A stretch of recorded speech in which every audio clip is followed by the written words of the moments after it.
Are you all guys enjoying this journey? I hope so. I know that you all guys are enjoying this journey and me too. I'm also enjoying a lot and I am learning a lot by making videos by telling to all of you about English. So today I just gonna share or I just want to share one thing that practice makes a man perfect and it has proved. Practice makes a man perfect. As you all guys can see, I'm able to speak English, I'm able to make sentences in English, I'm able to have conversations with others in English.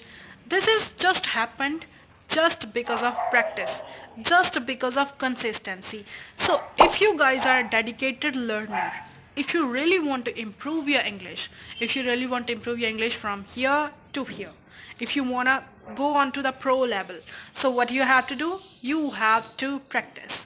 Practice makes a man perfect. Always remember this thing and always give a pat on your back whenever you get a success, whether that is a small success or a big success.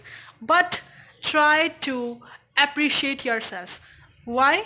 Because you are putting your efforts, you are trying to do practice and you are escalate your English, you are escalate your knowledge of English, and this is what which is important for you. If you will put your efforts, if you will practice, if you will follow consistency, and if you will follow the discipline. What is discipline here?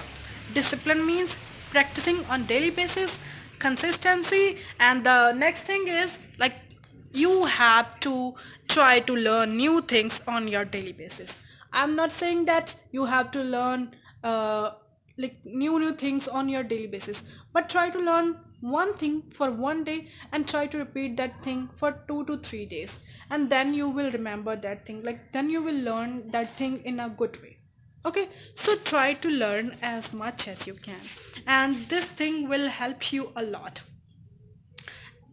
In my previous videos I already told you that if you do not have any partner, if you do not have good environment to learn English, or if you like if your mind making excuses while learning English, so like try to avoid that thing.